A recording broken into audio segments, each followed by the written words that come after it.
All right, welcome class. Today we're going to step inside the factory of the future and see exactly what makes it tick.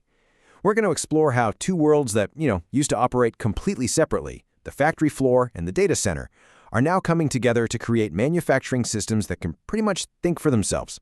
So, you ready to dive in? And this quote really gets to the heart of it, doesn't it? In traditional manufacturing, inefficiency, it's not just some small problem. It's a huge financial drain. I mean, every single unplanned stop, every slow process, all that wasted energy, it adds up to some seriously staggering costs. Yeah, exactly. So that brings up the big question, right? What if a factory could actually see problems coming before they even happen? That's the million-dollar question. And to answer it, we're going to break it all down into a few building blocks. First, we'll talk about what a smart factory even is. Then, we'll get into its two main parts, OT and IT. After that, we'll see what happens when you connect them to create what's called a converged system. And finally, we'll peek into the future. It's a really logical way to understand a totally revolutionary idea. Okay, let's start with the big picture, the smart factory. This is really the core of what people are calling Industry 4.0, the fourth industrial revolution. And what we're talking about is a factory that isn't just automated, it's actually intelligent, it's connected, and it's all powered by something called the Industrial Internet of Things. You can think of the IoT as the factory's central nervous system. It's this huge network that connects every single sensor, every machine, every process. And this crazy level of connectivity creates a constant stream of data that can be collected, shared, and, this is the most important part, analyzed to make the whole operation smarter. Okay, so to really get how a smart factory is built, we have to understand its two basic, but traditionally very separate, worlds. So let's start where the action is, on the factory floor, with what's called operational technology, or OT. So OT is all about the physical stuff. It's the hardware and software that makes machines move, makes valves turn, and keeps the assembly lines running. So this is the tech that actually makes things move, the hands-on equipment? Exactly. It's the tech that controls all the physical action right there on the factory floor. Right at the heart of OT, you'll find something called a programmable logic controller, or a PLC. So what is that exactly? Is it just a computer? Well, think of it like a super tough, highly specialized computer. It's built for one job and one job only, to run a specific machine or process with total reliability, even in a really harsh factory environment. It's basically the brain of a single machine. Okay, so if the PLC is the brain of one machine, then SCADA is like the mission control for the whole plant.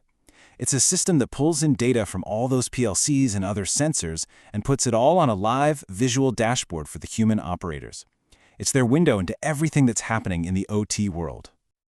All right, so we've covered the factory floor. Now let's head over to the back office and talk about the second world, information technology, or IT. This is where you find the business data, the servers, and all the big picture planning. So in a factory setting, IT's job is to manage the flow of business information. We're talking about things like enterprise resource planning systems, ERPs, inventory management, financial data. The focus here isn't on the physical machines at all, but on the data that helps run the business as a whole. This is a fantastic analogy to really understand the difference. Think of IT like a city's giant water reservoir. It manages the big resource for everyone. But OT is like the faucets and pressure gauges inside your house. It controls the specific real-time delivery and use of that water right where you need it. See? Two totally different systems with two very different jobs. Right. And for decades, these two worlds, IT and OT, pretty much lived in their own separate bubbles. They didn't talk. But the real revolution, the whole point of the smart factory, is what happens when we tear down those walls and build a bridge between them. And that's where the magic really starts to happen. But it's also where the challenges pop up. Okay, so how do you even do that? How do you get two completely different systems to actually talk to each other? That is the critical question, and it really boils down to two things. First, they need a common language, which we call protocols. And second, they need a way to understand all the different kinds of data they're sharing. And what's interesting is there isn't just one single language for this data bridge. You've got different tools for different jobs. On one side, you have something like MQTT. It's super lightweight and perfect for sending huge amounts of raw data up to the cloud for, say, an AI to look at. But on the other hand, you have OPC UA. That one's much more structured and secure.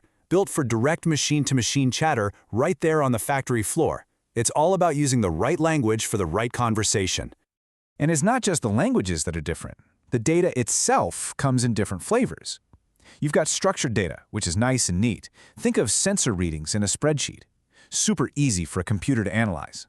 But then you have all this unstructured data, like a maintenance tech's handwritten notes, or even a video feed from a security camera. To get the full picture, this new converged system has to be smart enough to understand both. Okay, so let's recap. We have our components, OT running things on the floor, IT managing data in the office, and now we have the protocols and data formats that build the bridge between them. So let's put it all together and see how this converged smart system actually turns all that raw data into intelligent action. Let's just follow a single piece of data on its journey. Okay, step 1. A sensor on a machine is picking up vibrations. Step 2. A protocol, maybe MQTT, zips that data from the OT world up to the IT cloud. Now for step 3, up in the cloud, a machine learning algorithm sifts through months of that vibration data and spots a tiny pattern that predicts a future breakdown.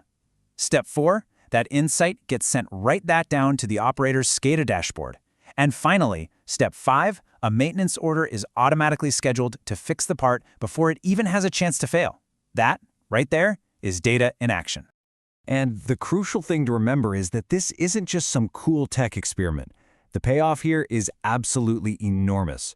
We're talking about drastically less downtime, much better energy efficiency, higher quality products, and complete transparency for things like audits. This convergence truly changes the entire economic model of manufacturing. But is this actually happening now, or is it all just theory? Oh, it's absolutely happening right now. Car manufacturers are using this for predictive maintenance as we speak. Power grids are being optimized in real time to save energy. And in dangerous jobs like mining, these systems are literally saving lives by predicting hazardous conditions. The technology is already out there, delivering incredible results. So this IT/OT convergence is the foundation for everything. But it's really just the beginning, isn't it? So where does it all go from here? Let's take a quick peek at what's just over the horizon.